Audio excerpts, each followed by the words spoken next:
किष्किंधा कांड, सुंदर कांड, लंका कांड और उत्तर कांड में विभाजित है। रामायण श्री राम, लक्ष्मण, सीता की एक अद्भुत अमर कहानी है जो हमें विचारधारा, भक्ति, कर्तव्य, रिश्ते, धर्म और कर्म को सही मायने में सिखाती है। तो आइए सुनते हैं रामायण की कहानी सनबीन अन्नपूर्णा के बच्चों की जुबानी। बालकांड, राम सीता जन्म कथा। प्राचीन काल की बात है। अयोध्या राज्य में राजा दशरथ नाम के राजा राज्य करते थे। राजा दशरथ की 3 रानियां कौशल्या, कैकेयी और सुमित्रा थी, परंतु बहुत समय से उनकी कोई भी संतान नहीं थी, जिनके कारण उन्हें उत्तराधिकारी की कमी हमेशा सताती थी। इसी विषय में राजा दशरथ ने ऋषि वशिष्ठ से बात की और पुत्र कामी श्री यज्ञ करवाया।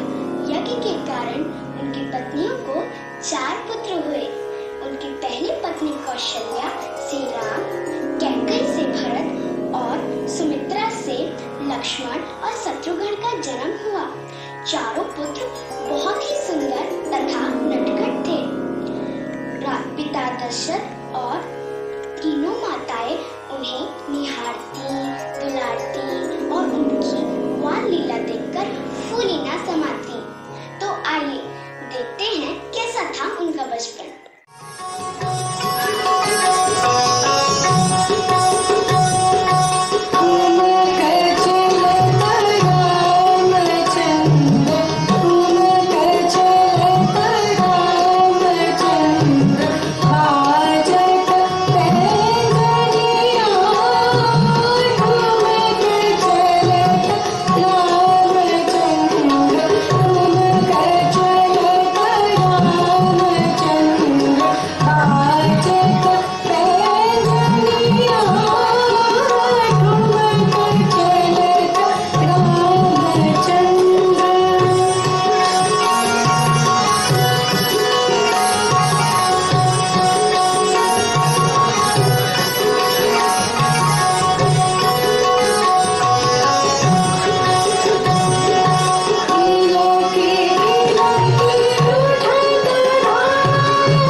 सामाजिक ज्ञान, शास्त्र और युद्ध कला में निपुण हो गए और एक दूसरे प्रदेश के मिथिला के राजा जनक भी निसंतान थे।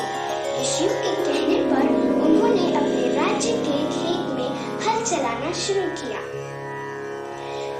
हल चलाते समय उन्होंने एक धातु के टकराने की आवाज आई। जैसे ही राजा जनक ने देखा तो एक सीत के कलश में एक कन्या जमीन में गड़ी हुई मिली। जैसे ही राजा जनक ने कन्या को मिट्टी में से निकाला तो राज्य में बारिश होने लगी। जनक उस कन्या को अपने महल ले गए और अपनी पुत्री के रूप में स्वीकार किया। इस प्रकार सीत के कलश में पाए जाने के कारण उस कन्या का नाम सीता रखा गया। अब ये तो रहा बालकांड। अब आगे की कथा चलिए सुनते हैं ऋषिका कुमारी की जुबानी। मैं राशिका कुमारी कक्षा 3 की छात्रा हूँ। आज मैं आप सबको आगे की कहानी सुनाने जा रही हूँ। धीरे धीरे चारों राजकुमार तथा राजकुमारियां विवाह के योग्य हो गए। सीता के लिए योग्य वर ढूंढने के लिए महाराज जनक चिंतित थे। उन्होंने सीता के स्वयंवर की घोषणा करवाई, जिसमें उन्होंने शिव जी के धनुष को उठाकर उसमें रस्सी चढ़ाने वाले व्यक्ति से सीता का विवाह कराने की शर्त रखी। उस आयोजन में कई राज्य के राजकुमार को आमंत्रित किया गया था। सभी राजकुमारों का राजा जनक द्वारा स्वागत किया गया तथा निवेदन किया गया कि वे एक एक करके अपना पराक्रम दिखाएं। सभी राजाओं ने कोशिश की, परंतु वे धनुष को हिला भी न सके। जब श्री राम की बारी आई तो श्री राम ने एक ही हाथ से धनुष को उठा लिया और जैसे ही उसके तार खींचने की कोशिश की, वह धनुष 2 टुकड़ों में टूट गया। राजा जनक राम का शौर्य देखकर हैरान एवं प्रसन्नचित्त हो गए। वे बड़े ही हर्षोल्लास के साथ अपनी पुत्री सीता का हाथ श्री राम को दे दिया। देखिए कैसे। आप सभी वीर राजकुमारों का मिथिला में स्वागत है। आप सभी को राजा जनक का प्रणाम स्वीकार हो। सभी राजकुमारों से निवेदन है कि वे एक एक कर अपना पराक्रम दिखाएं और धनुष पर प्रतिज्ञा चढ़ाएं।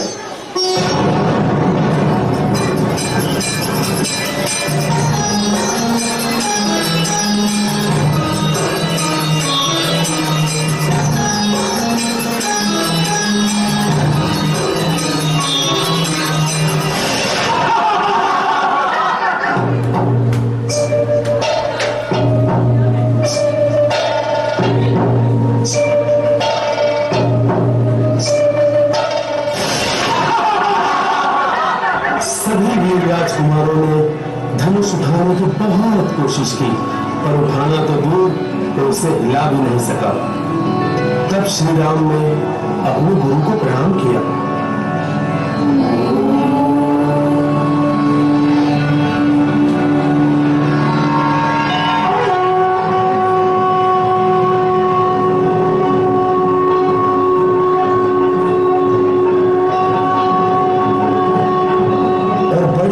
सरलता से धनुष को उठा लिया। जब वे उस पर प्रत्यंचा चढ़ाने लगे तो धनुष टूट गया। राजा जनक राम का शौर्य देखकर हैरान और प्रसन्नचित्त थे और बड़े ही हर्षोल्लास के साथ अपनी पुत्री सीता का हाथ श्री राम को दे दिया।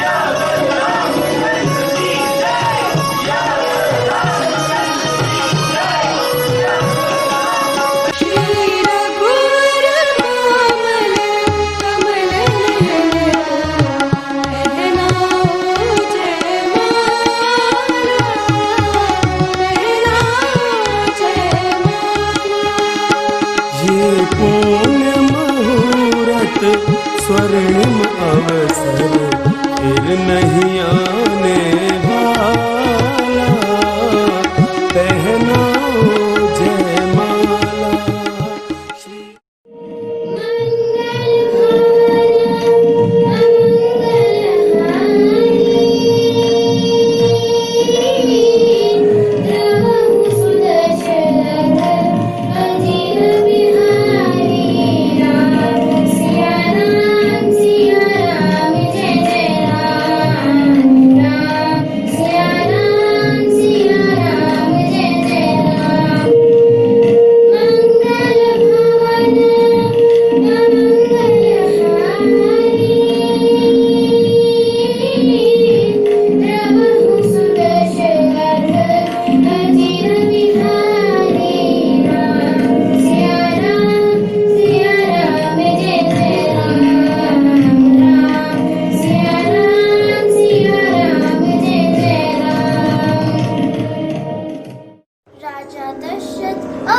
हो चुके थे। वे अपने बड़े बेटे राम को अयोध्या का राजा बनाकर राजपाट की जिम्मेदारी सौंपने का विचार कर ही रहे थे कि कैकेयी की दासी कुटिल मंथरा को यह बात पता चल गई। वह तुरंत महारानी कैकेयी के पास पहुंची तथा उनके कान भरने लग गई। मंथरा ने रानी केकई से कहा, यदि समय रहते आपने बागडोर अपने हाथ में न ली तो कौशल्या राजमाता और राम राजा बन जाएगा और आपके हाथ कुछ ना लगेगा, तथा आप अपने और अपने पुत्र के बारे में विचार करें। यह सुन रानी केकई ने मंथरा के संग षड्यंत्र रची। रानी केकई ने एक बार राजा दशरथ की जीवन की रक्षा की थी। तब राजा दशरथ ने उन्हें कुछ मांगने को पूछा था, पर केकई ने कहा, समय आने पर मैं मांग लूंगी। कुटिल मंथरा ने बहकाई, कैकई ने यह बात सुनाई, दे दो मेरे दो वरदान, राम सिया रघुकुल रीत सदा चली आई,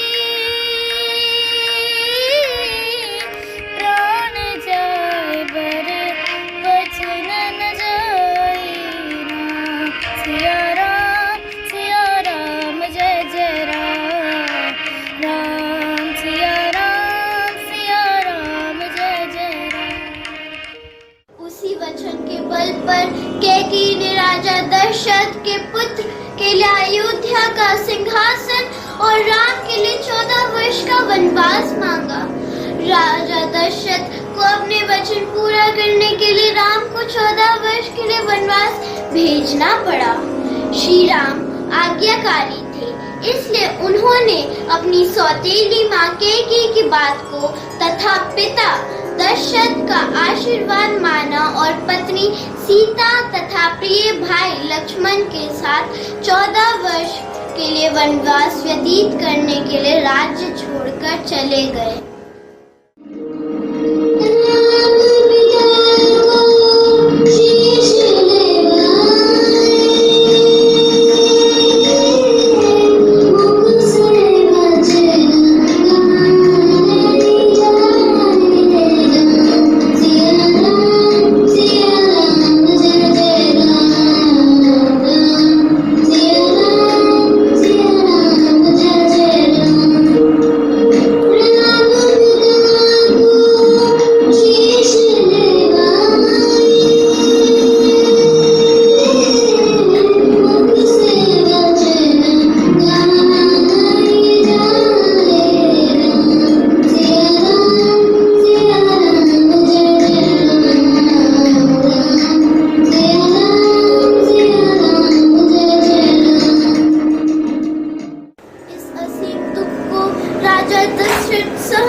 अत्यंत दुखी हुए और राजगद्दी लेने से इनकार कर दिए। यह तो था अयोध्या कांड। मंगल भवन अमंगल हारी, द्रवहु सुदशरथ अजर बिहारी, सिया राम जय जय राम, राम सिया राम जय जय राम। मंगल भवन अमंगल हारी, द्रवहु सुदशरथ अजर बिहारी, राम सिया राम जय जय राम, राम सिया राम जय जय राम। जय श्री राम। मैं ऋषिका जायसवाल कक्षा 3B की छात्रा अब आगे की कथा को सुनाने जा रही हूँ। राम, लक्ष्मण और सीता वनवास के लिए निकल पड़े। रास्ते में उन्होंने कई असुरों का संहार किया और कई पवित्र और अच्छे लोगों से भी वे मिले। वे चित्रकूट वन में कुटिया बनाकर रहने लगे। एक बार की बात है, लंका के असुर राजा रावण की छोटी बहन शूर्पणखा वन में विचरण करते हुए श्री राम को देख लेती है और उन पर मोहित हो जाती है। शूर्पणखा ने राम के समक्ष विवाह का प्रस्ताव रखा, पर राम ने उत्तर में कहा, क्षमा करें देवी, मैं विवाहित हूँ। आप चाहें तो मेरे छोटे भाई लक्ष्मण के सामने विवाह का प्रस्ताव रख सकती हैं। तब शूर्पणखा लक्ष्मण के पास जाकर विवाह का प्रस्ताव रखने लगी, पर लक्ष्मण ने साफ इनकार कर दिया। राम और लक्ष्मण के विवाह करने से मना करने पर शूर्पणखा क्रोधित होकर राक्षसी रूप में आ जाती है तथा माता सीता की ओर आक्रमण के लिए बढ़ती है। उसके इस रूप को देखकर लक्ष्मण तुरंत धनुष बाण उठाते हैं और शूर्पणखा की नाक काट देते हैं। यह कुछ इस प्रकार था। हे सुंदर पुरुष, कौन हो तुम? तुम्हें पहले तो इस वन में नहीं देखा। देवी, हम तो वनवासी हैं, परंतु आप कौन हैं? मैं राजकुमारी शूर्पणखा हूँ। क्या तुम मुझसे विवाह करोगे? क्षमा करें देवी, मैं विवाहित हूँ और वो रही मेरी धर्मपत्नी सीता। तुम चाहो तो मेरे छोटे भाई से विवाह के लिए पूछ सकती हो। ठीक है, मैं आपके भाई के समक्ष ही विवाह का प्रस्ताव रखती हूँ।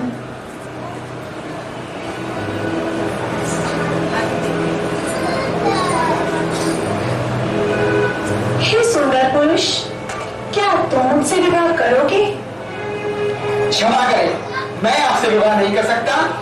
मेरा कार्य तो केवल मेरे भैया भाभी का सेवा करना, अतः अपना समय व्यर्थ न करें, यहाँ से चली जाए। मैं पुनः उस सुंदर पुरुष से विवाह का प्रस्ताव रखती हूँ।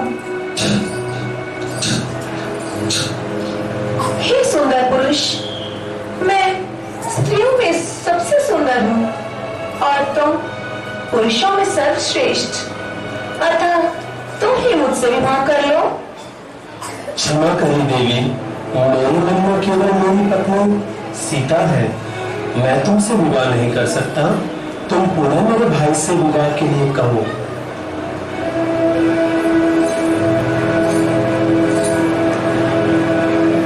हे सुंदर पुरुष, अब आपको मुझसे विवाह करना ही होगा।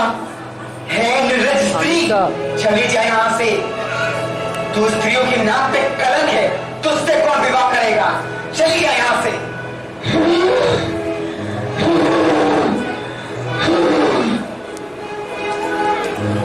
ये स्त्री ही इस सब का कारण है। अगर मैं इसे ही खा जाऊं तो यह दोनों ही मुझसे विवाह कर लेंगे।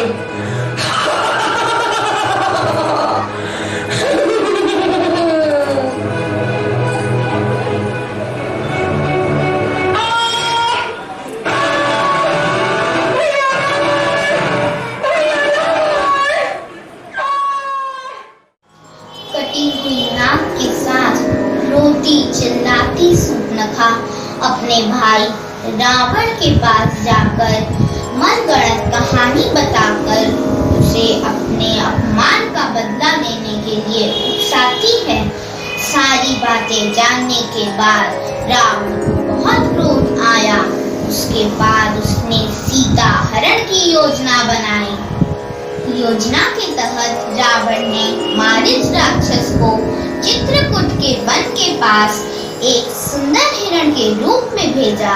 जब मारीच को माता सीता ने देखा तो उन्होंने श्री राम को उस हिरण को लाने का आग्रह किया। सीता की बात को मानकर श्री राम उस हिरण को पकड़ने उसके पीछे पीछे गए और लक्ष्मण को आदेश दिया कि वो माता सीता को छोड़कर कहीं न जाए। बहुत पीछा करने के बाद राम ने उस हिरण को बाण से मारा। जैसे ही राम का बाण उस हिरण को मारिच बने हिरण को लगा, वह अपने असली राक्षस रूप में आ गया और राम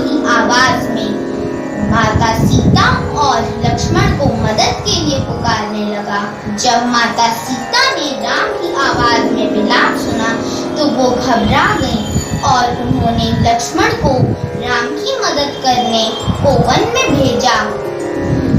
लक्ष्मण ने माता सीता की कुटिया को चारों ओर से लक्ष्मण रेखा से सुरक्षित करके श्री राम की खोज करने वन में चले गए। योजना के अनुसार रावण एक साधु के रूप में कुटिया पहुंचा और भिक्षाम देही का स्वर लगाने लगा। जैसे ही रावण ने कुटिया के पास लक्ष्मण रेखा पर अपना पैर रखा, उसका पैर जलने लगा। यह देखकर रावण ने माता सीता को बाहर आकर भोजन देने को कहा। जैसे ही माता सीता लक्ष्मण रेखा के बाहर निकली, रावण अपना राक्षस रूप ले पुष्पक विमान में माता सीता का हरण कर लिया। रावण साधु वेश में आया, मुख ने मुझको बहुत सताया, मेरा दोया धर्म का काम। राम सिया राम जय जय राम।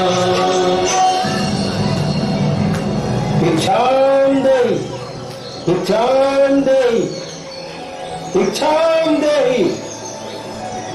सीता मैया रेखा को भीतर से ही भिक्षा देती है, परंतु रावण भिक्षा लेने से इनकार कर देता है। हे देवी, यह ब्राह्मण का घोर अपमान है। मैं इस तरह की भिक्षा नहीं लूंगा। यदि आपको भिक्षा देनी है तो रेखा से बाहर आकर दे, अन्यथा मैं बिना भिक्षा लिए ही चला जाऊंगा। नहीं महाराज, आप ऐसा अनर्थ ना करें। मैं अभी आती हूँ। जैसे ही सीता माता रेखा पार कर भिक्षा देती है, रावण उनका हरण कर लड़का ले जाता है। सफलता पर वो जोर हंसता है।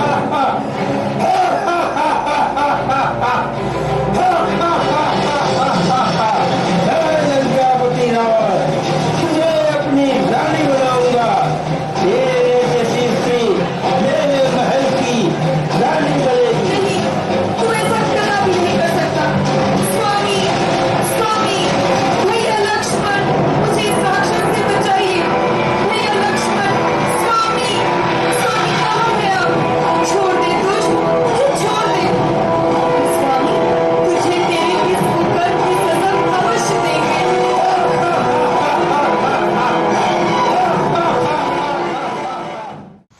जब रावण माता सीता को पुष्पक विमान में लेके जा रहा था, तब बूढ़े जटायु पक्षी ने माता सीता को छुड़ाने के लिए रावण से युद्ध किया, परंतु रावण ने जटायु का पंख काट डाला।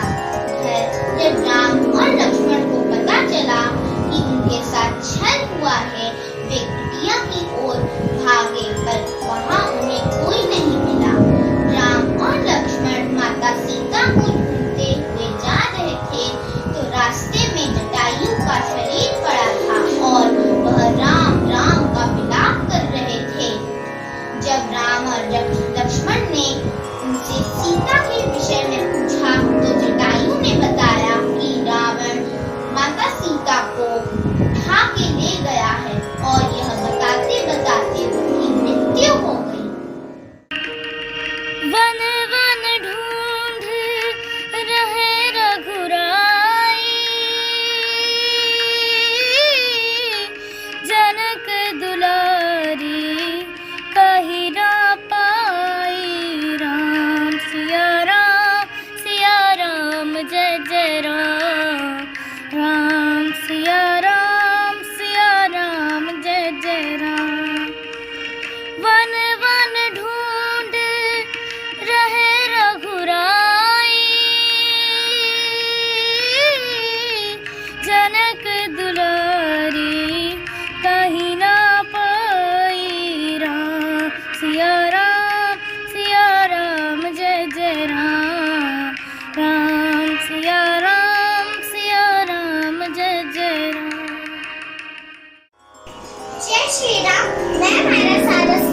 जी टूपी आपके सामने सुनाने जा रही हूँ किष्किंधा कांड। किष्किंधा राज के राजा सुग्रीव वानर सेना के मंत्री थे। राम और हनुमान पहली बार ऋषि मुख पर्वत पर मिले, जहाँ सुग्रीव और उनके साथ ही रहते थे। जब राम सुग्रीव से मिले तो वो दोनों आपस में मित्र बन गए। उसके बाद हनुमान, सुग्रीव और जामवंत ने मिलकर सुग्रीव सेना का नेतृत्व किया और माता सीता की खोज में चारों दिशाओं में अपनी सेना को भेजा। जामवंत ने हनुमान की सभी शक्तियों को याद दिलाते हुए कहा, हे हनुमान, आप तो महाज्ञानी, वानरों के स्वामी और पवन पुत्र हैं। यह सुनकर भगवान हनुमान को अपनी शक्तियों का बोध हुआ और वो माता सीता की खोज में सभी बाधाओं को पार करके समुद्र के ऊपर से उड़ते हुए लंका की ओर चले गए।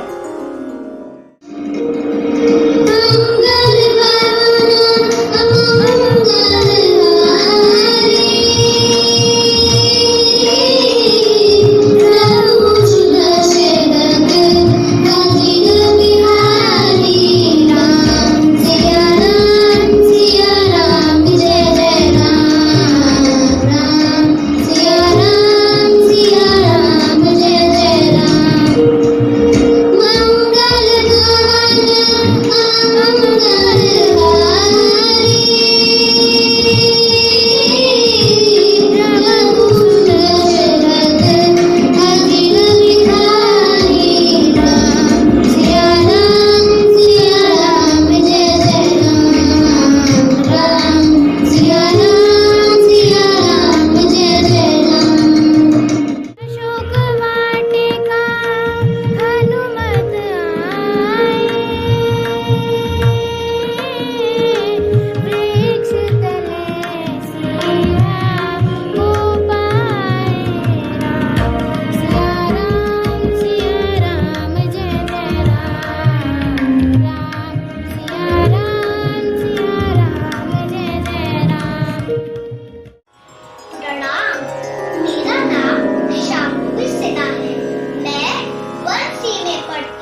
अशोक वाटिका के पेड़ों के फल खाने लगे। खाने के साथ साथ वो अशोक वाटिका के पेड़ों को उखाड़ने लगे। रावण के सैनिकों ने हनुमान जी पर वार किया, पर हनुमान जी ने उन्हें भी मार डाला।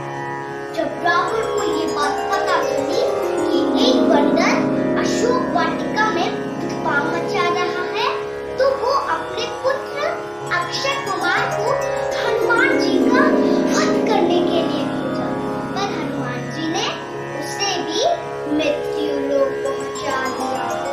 जब रावण को अपने पुत्र की मृत्यु का पता चला तो वो बहुत क्रोधित हुआ। तो रावण अपने ज्येष्ठ पुत्र मेघनाद को भेजा।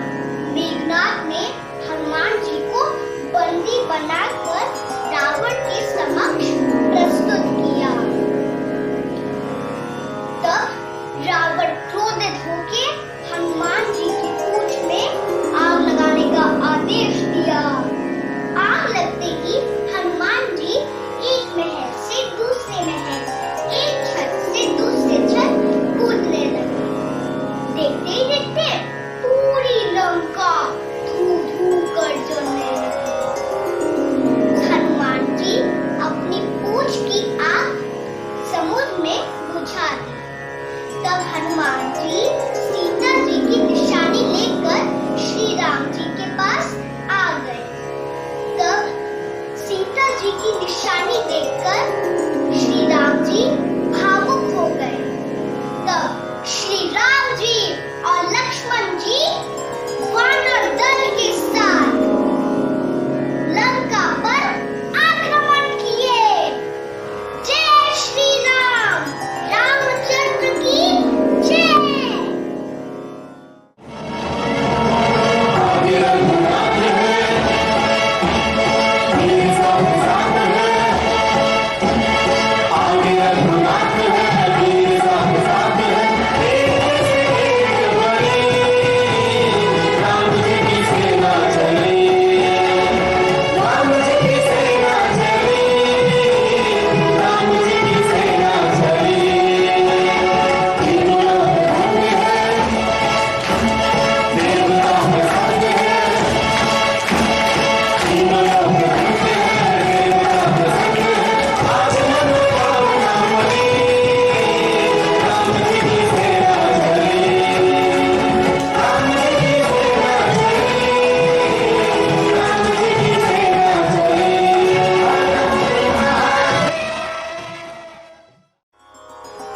लंका का मैं सौंदर्य सांडिल्य कक्षा 3C की छात्रा आप सबको लंका कांड दर्शाती हूँ। रावण की पत्नी मंदोदरी और भाई विभीषण ने रावण को बहुत समझाया। सीता माता को सम्मान पूर्वक श्री राम को सौंप दे, परंतु रावण कहाँ समझने वाला था। फलस्वरूप विभीषण ने अपना राज्य छोड़ दिया और वे श्री राम के शरण में चले गए। श्री राम ने भी उन्हें गले लगाकर उन्हें स्वीकार किया और अपने डेरे में रहने की जगह दी। युद्ध आरंभ हुआ। श्री राम और रावण की सेना के बीच भीषण युद्ध हुआ।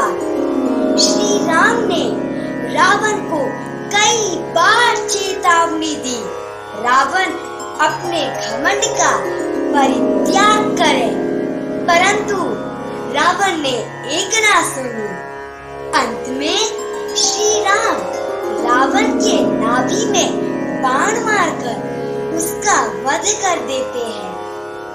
रावण हे राम कहते हुए अपने मृत्यु को प्राप्त हुए। देखें कैसे।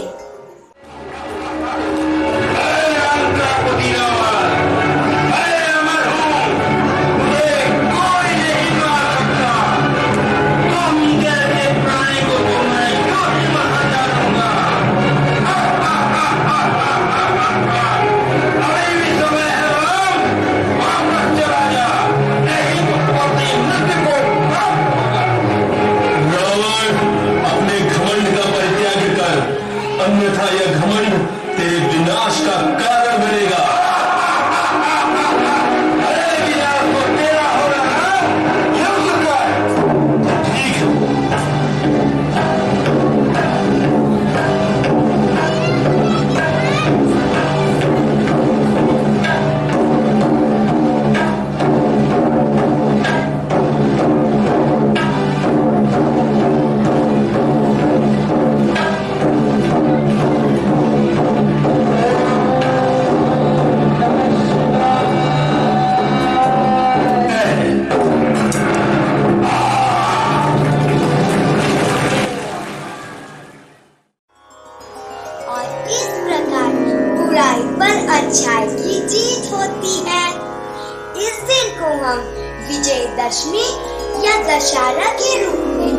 प्रति वर्ष मनाते हैं। श्री राम सीता माता को छुड़ा लेते हैं तथा विभीषण को लंका का राजा बना देते हैं।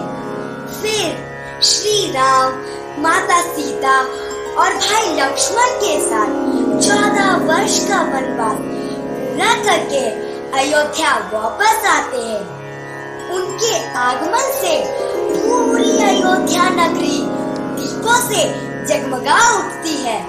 चारों तरफ खुशियां फैल जाती हैं और इस दिन को हम दीपावली के रूप में प्रति वर्ष मनाते हैं। जय श्री राम, जय Shri Ram.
small endeavor from the pre-primary and primary section of St. B. Manapurna. I hope you all must have enjoyed the story. Ramayana is not just a story, but also an educational medium to demonstrate the importance of values such as loving and respecting your family, keeping your promises and protecting the weak and so on. We will be sharing all the values that we have learned from Ramayana in the second part. Don't miss to watch the second episode. Happy Dashera!